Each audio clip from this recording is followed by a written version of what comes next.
We are all set to start. So I'm Kirsten, and I work for the U.S. Department of State, and this is unfortunately my story. So Dave was my rescuer. Say hi, Dave. Hi. He works with the Fig Leaf software. I was very tempted to say hi, Dave. So this is a little bit about Fig Leaf. You want to talk about that real quick? Sure. We're a private agency located in D.C., and we have quite a few Drupal customers, including Department of the Interior, exporting to the United States, and some more. We're an Acquia partner, and we're also an Amazon partner. That's enough. That's enough. So what this session is about is all the things that we kind of had to flesh out with doing this static. I started by preparing the Drupal site, and we'll go over some of the steps we took for that, and then fetching all of the content so that it wasn't just the content, it was all the images and the videos and the URLs and all that other stuff. Why specifically we chose Amazon S3, how Dave configured everything on S3, because I attempted it and I was abysmal at it, and then how actually we did the migration of the content.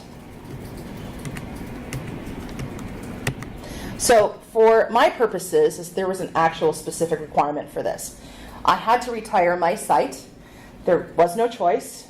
I have a brand new database for the new site that was going live on January 20th, which meant that all of this content had to go somewhere else. And I have a retired records retention requirement for the US government, so there's no getting around it. I had to do it. Additionally, I didn't want to maintain this site anymore. I didn't need to spend my time trying to maintain it and keep it up and secure. I didn't want to deal with the security costs. I didn't want to deal with any other specific requirements around it. I just wanted it done. So basic infrastructure costs related to keeping the site active would have been your basic database, web servers, hosting, additional infrastructure, and my time. I'm a one-person shop, so my time is awfully valuable to my office. And of course, security updates and just regular freaking maintenance. Yeah, just to add a little bit to that. So this was the first endeavor where I worked with Kirsten to do this. This was the first time I'd ever tried to make a site static. And since then, I've done it with a couple of others. And the demands are pretty similar. You have a site where no one's actually ever going to add any more content to it, and it's done doing what it's doing. Just a lot less expensive to get it off with its initial infrastructure. Yeah, we went from like $70,000 hosting for the year to zero. That's a nice cost. Yeah, it's a really nice cost for something I don't touch. Obviously, the security concerns are always going to be. If I didn't choose to go and do this route, I would be responsible for all of those things. At the time. By the way, there's apparently some critical Drupal patch released today. So. Yep. There's another. Yeah. What? Man. For what? Security? I just did one yesterday. I just did mine on Wednesday. Yesterday. It was on Wednesday. Was it a security? Yeah. Oh, yeah, it was a big security one on Wednesday. Oh boy. Okay. Yeah. I shouldn't be here then. Hope you have like a CDN running. We just did the one on the 25th. Yeah, that was the one on Wednesday, the 25th. Yeah, we did that already. Yes, I think we are done, Dave. Yeah. Don't scare me and say there's more today. There's another one. Yeah, I'm a little off with the dates right now. He's not feeling well. I'm going to let him have that. Yeah. So obviously for the infrastructure and the security costs and issues, I wasn't going to be able to maintain web servers and database servers. I have enough on my plate since I'm a team of one running 2 different sites. This wasn't a possibility. So I needed to get rid of all of these requirements and take them off my plate. So to prepare the site, I had to do a couple of things. Oh, sorry, that's too far. I had to take away any dynamic content, and that meant that I needed to get all of the web forms off the site. Any things related to comments. I had to turn off anything that had an AJAX request, and search, gone. In addition to that, Dave went through and had to do specific, and he can talk about that. Go ahead, Dave. Yeah, so in Drupal, you have a lot of URLs that don't kind of correspond to the norms for what a static file URL normally looks like. Like Apache server, and you put stuff on it. So there are all these URLs that, for example, the node URLs, images have this URL parameter ITOK, which I think is meant to prevent caching for long periods of time. And so when you're looking at that from the outside world, it's very difficult to see whether two things are actually the same file or not. And obviously, if you have 7 gigs of data, you don't want to, crawl the 7 gigs of data 2 times or 3 to get, 14 gigs of data or whatever. Does this take into account any redirects to like WordPress? So maybe you're not going to retire WordPress, but Drupal's set up to have redirects go to WordPress when the link's called? Or is this just everything that's getting retired at once? So the basic approach here is that you're using a crawler, just like your browser or like Googlebot or whatever, and that crawler is going to follow whatever rules are given to it. So if you have redirects to go to content on the same server, and you want that content to be turned into static content, then the redirect will be followed. When you actually get to put the stuff onto an S3 bucket, you would have to manually recreate the redirects. Unfortunately, for Kirsten's case, that was not an issue. But if you did have a list of redirects, you have to know what they are, and you have to create them. There's a format for creating redirects in your S3 bucket. And we also provide a link to the documentation for how to configure the S3 bucket. Dave was really awesome with putting that into the slides. So what I went through is I did all of this. Got rid of all of our embedded forms. I specifically used the Disable All Forms module, which was fabulous. Then I went through and actually got rid of everything else. Any commenting, any dynamic content. Like we have a lot of videos, so I had to change a lot of that stuff. I had to disable anything that was also providing AJAX. There were a couple of them. I had to turn off any feeds. And in addition to that, we had to deal with external links, because we have external links to like state.gov and whitehouse.gov and all of these other ones that were not going to technically be useful afterwards. So did you archive the media content, or did you just, that you wanted to keep, obviously, right? So all of the media content is available on YouTube. So when he rewrote the iTalk parameters, all the links went to those sites. So if you go through our archive now, you can actually hit any one of those pages and get a link. But you'll get an external link, not something that's. Some of the stuff that we actually had hosted directly on our site, those don't work. That was the content from like 2005, 2007. Well, we're going to have media content that's still relevant. So it sounds like I'm going to have to do the redirects to that content, or I'd probably have a separate S3 bucket, would be my guess, right? I think you could probably talk to Dave about how to manage that, because we didn't have that situation. I can't really speak to that. Okay. But Dave, we're on this part of the settings.php if you want to talk about that. Yeah, okay.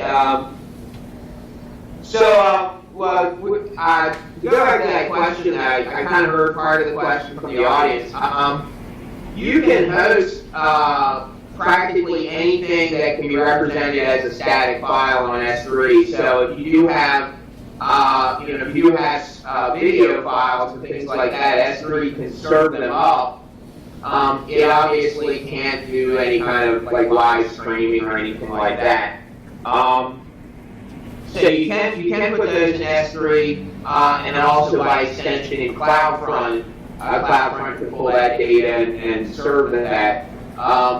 So that is doable, but you might have to manually fiddle around with some of your links to get them to resolve properly. I don't know if that answers your question or not. Yep, it does. Cool. Thanks.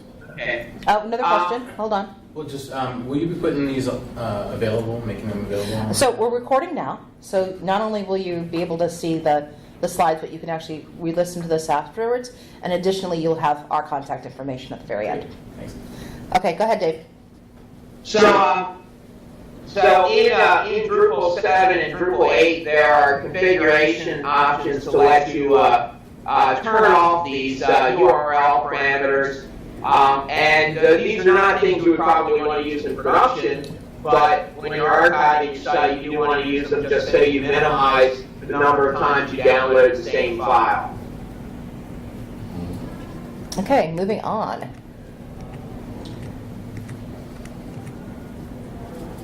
All right, so this is about the list of nodes. So, most people don't actually direct their users to the raw node links, but you will need to know them and you need to understand the corresponding friendly links if there are any. I found that I could actually search for these on Google. A lot of times these had been Googled even though they were not intended to be exposed as the primary way that you interact with the site. If they've already been rewritten with mod rewrite or something like that on your site, then that's good and you won't have to worry about the node links at all. You only have to worry about the friendly links that you're generally intending to expose. Okay, so one of the big things that I had to do is to make sure that all of our users knew that this was no longer a valid site, that it was archived. So that was just obviously a basic image swap, which worked out just great. And then this gets into the types of things that we used. Oh, went too far. So I started. We mentioned. Go ahead.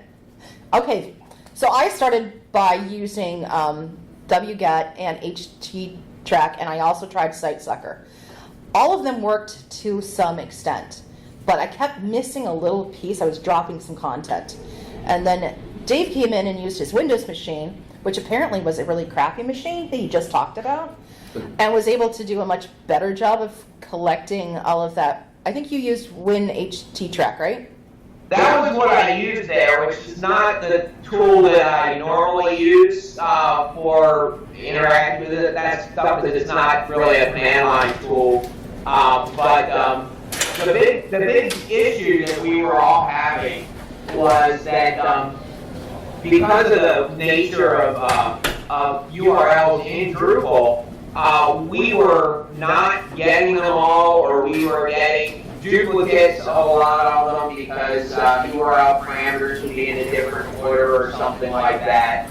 And so basically, there's kind of a two-step process that happens. Dave, you still there? Okay, we lost you for a second. Okay. So the crawler has to get the current page, but it also has to scan the links in it and potentially rewrite them before fetching them.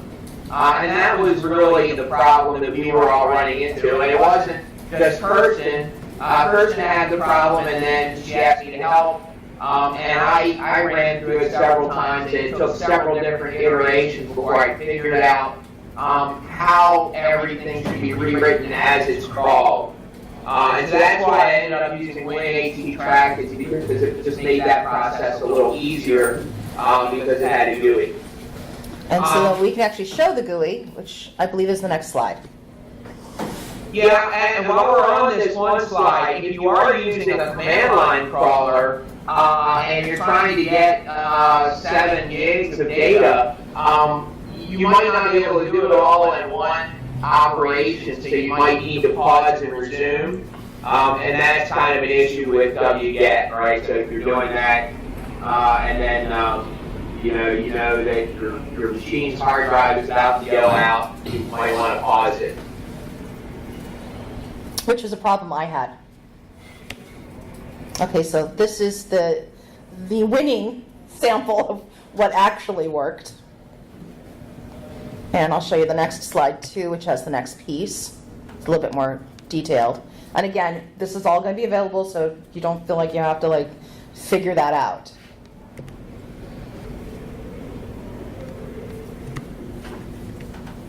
So basically, our goal here was to get to define what the URL would be rewritten as in order to make it a useful static file.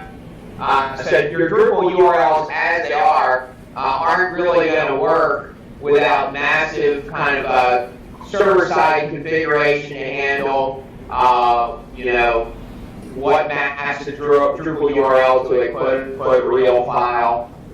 We were trying to do that on the fly in the crawler, and that's basically this set of syntax. This is what worked for us. We did get some duplicate files. You're dropping again.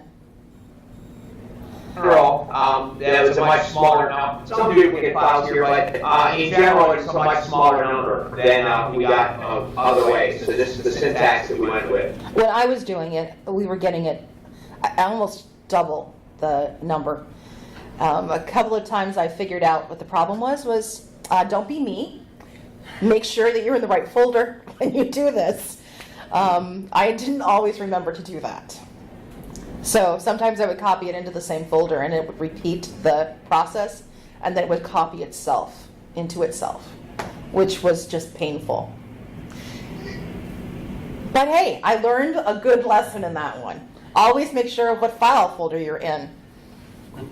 Okay, moving on to the Amazon S3 stuff, which is the big stuff here. Well, one other thing that's important to point out is that you do want to get all of the content, and your server might have robots.txt on it, which might exclude some content. And so there is a setting for your crawler basically to turn that off. So that's very important to do that. And also you want to maintain state during the crawl with cookies. Okay, now we're on to Amazon Simple Storage System. The reason we ended up picking Amazon S3 is because of the size of the site. We had 7 gigs. And GitHub Pages, which is where we were originally going to host it, maxes out at 5. So that was not even an option. This was the only option we had. And my goal was really to be able to package it up and just send it off to the National Archive. And this was the easiest way to do it. Just took us a while to figure out how.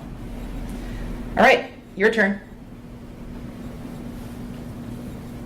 A web server per se, it's kind of just a generic storage system, and all interactions with it are based on HTTPS, but that doesn't mean that you automatically have an S3 website when you use S3. It's really just a generic object storage system. The smallest container in S3 is called a bucket, and a bucket doesn't really have any specific size. A bucket can essentially be near in size, so it could hold your 5 gig data. You can put it all in one bucket, and that's where permissions and web server configuration options get to go. There aren't a lot of them. So all the stuff that you're used to doing with HT access files and all that sort of thing in Apache or Nginx or whatever, there's no real mechanism to do that directly, but to do redirects. Okay. Now, one of the nice things about S3 is that it has very high failure tolerance because it's not a single web server in a single place. It's distributed across an entire Amazon region. A region is 2 areas of the country, assuming we're in the U.S., and each area has its own data center, so its availability zones correspond to 1 or more data centers. So if you want to use a U.S. East region, that could be multiple data centers. You have U.S. East 1, U.S. East 2, and it automatically floats that data across those, so you don't have to worry about replication or anything else. If you do cross-region replication, like you have it on the East Coast and you want to make sure you have it on the West Coast, that is available, but you will effectively end up paying for 2 S3 buckets instead of 1. S3 itself has a very, very high level of failure tolerance, though, so it's more than sufficient for most people's needs. Amazon itself, AWS, has all kinds of services and functions in it, and you can secure access to those through a single mechanism. So you can create what are called IAM accounts, which can be very limited in functionality. So you can create an IAM account that, for example, only lets you upload things to a single S3 bucket from certain IP addresses on your end, using a very hard to identify private key, and it also supports 2-factor authentication. So for example, when I upload things, I have to use my phone to get a 6-digit number before I do anything like that. Obviously, access to the bucket itself is going to be public, assuming that you're making a website. If you do want to limit access to the website aspect of S3, you can do it, and I can talk about some examples of that if we have extra time. So this page also gives you the link to the docs page. Highly recommend it. It was actually very useful. And if you have the ability to share your screen, I actually have a sample S3 bucket available to look at. I don't know if that's something that's doable. If we have time at the end, we can totally do that if people want to see it. So he already talked about the bucket and the regions. Some other stuff here. We're on the CloudFront and the CDN. Can you see this? So, I can't see your slides at all, but I've been just paging through them and I kind of know where they are. So. Okay, good. We're on the DNS and HTTPS. Right. So Amazon is responsible for all their own host names, and their S3 buckets will have a host name. There are actually a couple of different ways that you can get to an S3 bucket, but kind of the standard way is the bucket name and then .s3- whatever region you're in, .amazonaws.com. And if you want to use your own public host name for that, you can create CNAME entries in your DNS that point to that bucket. But if you do that, ultimately you're going to end up with that bucket, and you can't use HTTPS or TLS rather with your host names directly within an S3 bucket. So to do that, there's an extra component that you can throw into the equation called CloudFront. CloudFront is just Amazon's CDN, and you can basically point your CNAME to that and use your own HTTPS certificates with CloudFront. And in fact, you can even get your certificates for free from AWS, using AWS Certificate Manager. just like any other TLS customer or user, you have to have some proof of identity, basically. But once you go through that, you can get your own certificates. If you already have your own certificates, you can upload them with the AWS Certificate Manager. That is incredibly easy to do, and I can show that a little bit at the end of this if we have time as well. That takes us to DNS zone apex handling. So this is kind of an edge case for archive sites, but if you wanted to have something like figleaf.com and you wanted people to go to that, and that was your archive site, that's kind of problematic in a way because in your DNS, whenever you create an A record, which your zone apex record has to be, the A record has to point to an IP address. And in Amazon, you don't have one IP address for a lot of these things. You have a whole bunch, right? So for your S3 bucket and for your CloudFront distribution, you might have 4 or 6 IP addresses respectively, and they might rotate after a while. So it's very difficult to deal with A records and zone apex records unless you are using Amazon Route 53 for your DNS. They have a loophole because it's their own DNS server. They can allow you to create something they call an A name, and the A name will route to multiple IP addresses. So you can use it like a C name, and you can use it like an A record at the same time. Ideally, you can get around this by simply having a redirect elsewhere that redirects your zone apex record to a fully qualified domain name with a host name in front of it. And then you can kind of bypass this a little bit. If for archiving sites, this is really an extremely unlikely thing because you're probably not archiving your main organization's website and keeping it at the same URL. Okay, on to, oh wait, yeah, that's pretty obvious. IPv4 and IPv6, Amazon S3 and CloudFront both support it. And then we're going on to copying files to S3. So you can actually upload directly to your S3 bucket in the browser. I don't think that would work well with 5 gigs of files. That's just my guess. I didn't try it. There are a bunch of clients that are kind of basically native S3 clients. And the best one that I work with is this OSX client called Panic Transmit. It lets you work with FTP servers and things like that as well. For those people who still use FTP, but it directly supports S3 buckets, and that's what our creative team uses internally when they put files in their S3 buckets.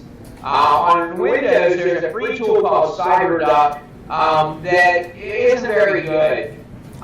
It's good enough to do things once, but you wouldn't want to be in it every day. There are pay tools that you can use to write the S3, and all these things, they cost about $30.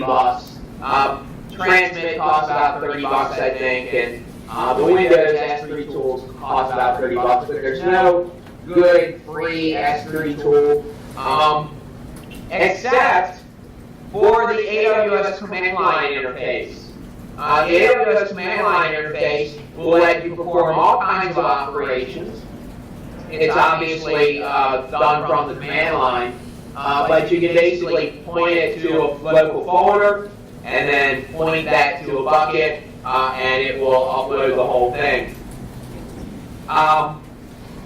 When you access IAM accounts, you'll have an access key and a access key, which both look like big strings of gibberish. You won't actually use your AWS username.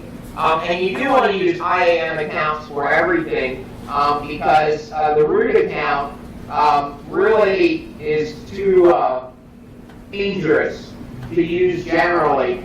So you really only want to use the root account to establish your AWS environment, and then put it away and use IAM accounts for everything else. So you create an IAM account that can basically just write to your bucket and you'd be set. Okay, next slide. Our conclusion. So that's basically how we did all of that work. The actual time it took to finally figure out exactly how to do the copy, which was the hardest part of the whole process, took me 36 hours. How long did it take you? It took me over a weekend. 4th of July weekend. For 7 days. That's how you celebrate your country, is by working on the State Department's website for July. Yeah. And that's what everybody does, isn't it? Well, we try.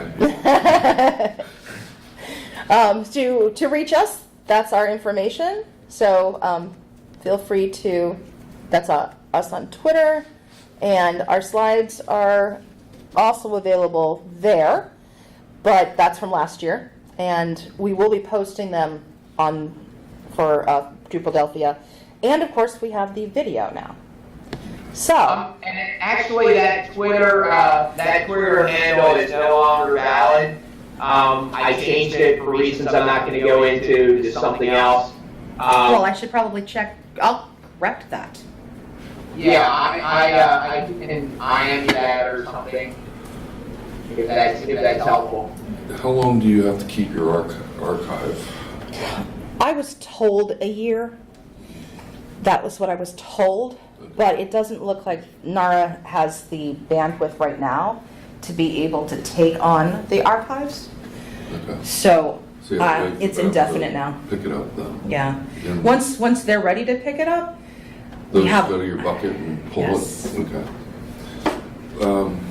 You were looking at the S3 storage gateway to do some of this, because it allows you to mount to even on-prem servers, so you can just do a straight copy.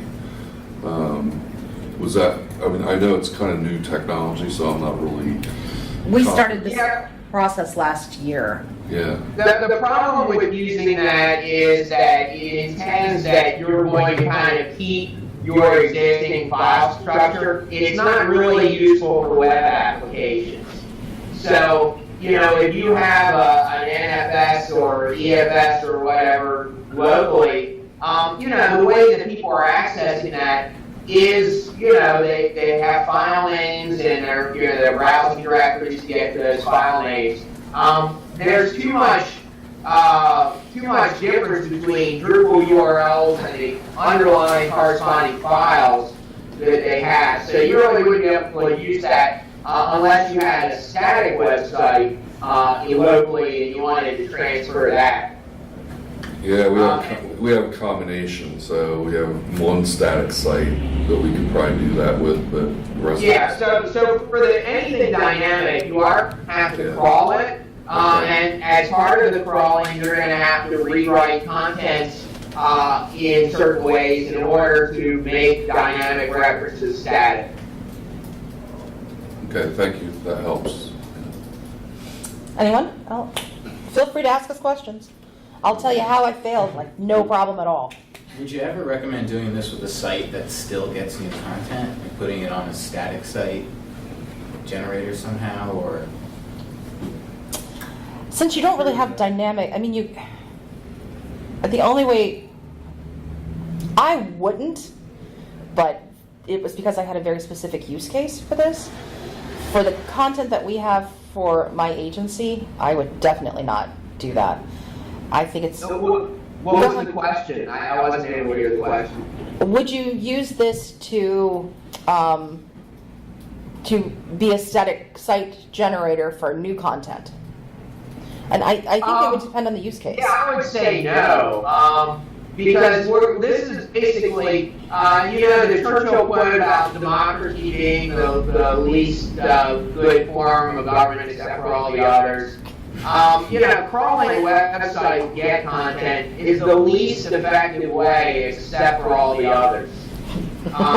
So basically, we're looking at it as an outsider. We don't have the insight that you actually have inside of Drupal. So, right, so Drupal has, internally it has all kinds of stuff, relating to this and that. You have the idea of databases and page fragments and things like that. I don't know what they call them in Drupal, but you have modules that are able to deliver certain types of content. You know a lot more, kind of internally than we do externally. And there's very little here that we talk about that is specifically Drupal related, except for the the ITOK stuff and that sort of thing. I don't think this would be a good way to do, to start out with a static site. I think it'd be really difficult on content editors and then on you in the end, because you'd probably end up having to do an awful lot of work. Unless you are the content editor as well, so maybe there's that. But no, I would definitely not do that. Now, there is actually a product that I discovered last week that is not Drupal related. It's aimed at WordPress people. And the idea behind it is WordPress is, terribly insecure, so you don't want to make that available to the world if you can help it. But if you're using WordPress to blog, you can basically use their service, which will spin up a WordPress instance in a Docker container. You customize that WordPress instance, and then it generates a static site for you, and you can put that in S3. The key is that it's really aimed at WordPress environments that are kind of like you have one user contributing content. So you're the only person using it. You spin it up. It keeps whatever customizations you have in between runs, but it just creates it, and you put stuff in it, and then it generates a static site. I haven't been able to find anything like that works with any kind of multi-use environment like Drupal or other CMSs, but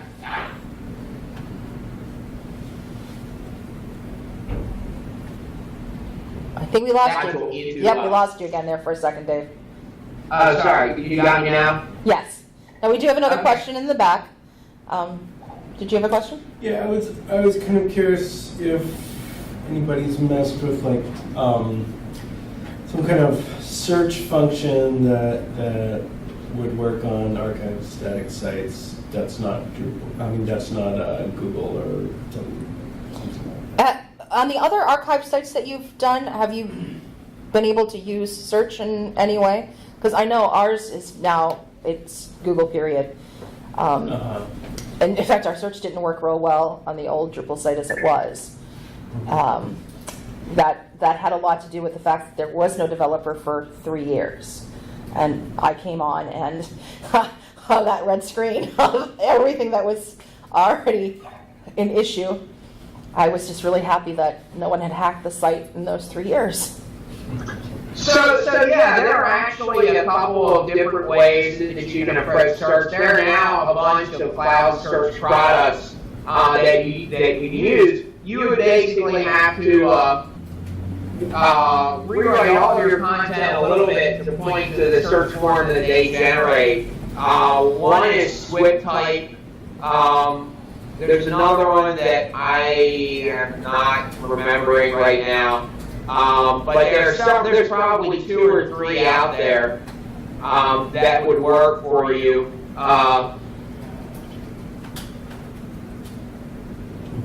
Algolia is the other one. And of course you can use Google Custom Search. Basically the key thing is that you would have to basically do a big rewrite operation of all of your files to point your search form to its new home. Well, that sounds like fun. Well, it's not that difficult. I did it for a site that was not nearly as large as yours, basically, you can perform batch rewrites across a bunch of HTML files, and at this point, that's all you've got. So you can perform a batch rewrite across a bunch of HTML files, and when you use something like Google Custom Search or these other products, they basically host the search page themselves, right? So that's kind of the default way of using them. You could basically just point them directly to the external search page, or you could create a new search page that's on your site that, for example, hosts Google Custom Search in an iframe or something along those lines. It would be some new work that you're doing, right? So it's not going to be completely plug and play. And of course, your URLs are going to be a little different. So unless you have a really good set of rewrite rules in place, your site is probably going to need to be recrawled if you're using Google Custom Search. If you're using SwiftType or Algolia, you would basically just point them to the new URL and they would go crawl everything. Your site will definitely be crawlable because crawling is how you're building it in the first place.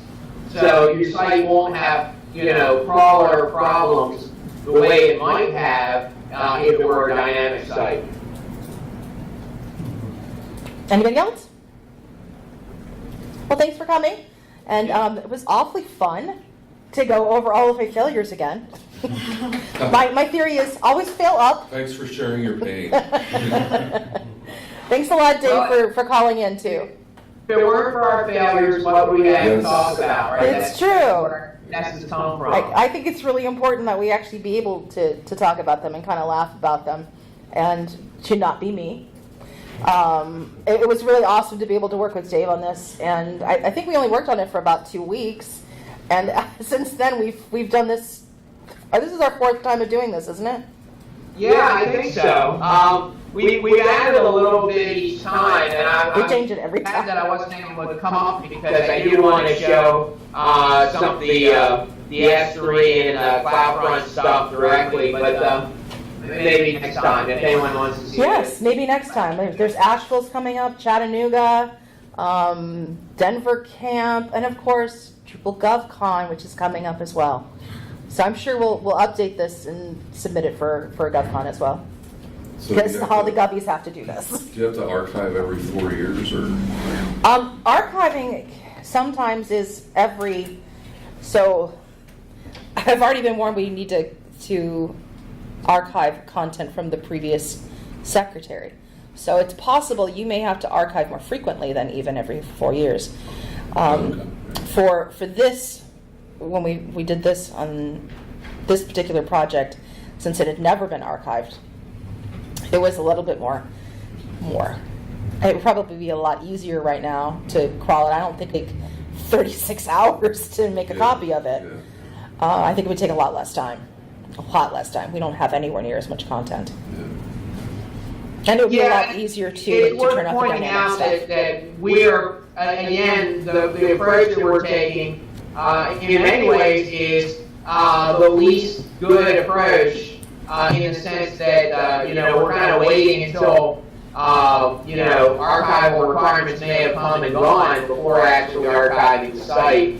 I work with a lot of government agencies that on paper say that everything has to be archived, periodically, and then it doesn't get archived, right? So, we can't use mechanisms that have more insight into, the publishing process, right? So if you had something that you could put in your Drupal site from the start that would basically, every time you publish a page, you have a module that automatically creates a static page somewhere else, that would be good, right? We don't have that. Kirsten, are you fully Drupal, or do you have WordPress sites? I have 2 Drupal sites. 2 Drupals, okay. Well, the second one will become Drupal shortly. Okay. hopefully before the end of the year. Are you on Drupal 7 or 8? I'm currently on 7. I've been pushing to be able to move the other site onto 8 because it's just video content. Yeah. I just have to get them to let me have a server first. Right now it's hosted by someone else. So. Thank you. All right. Thanks again, Dave. Thank you. Thank you. I'm sorry I couldn't be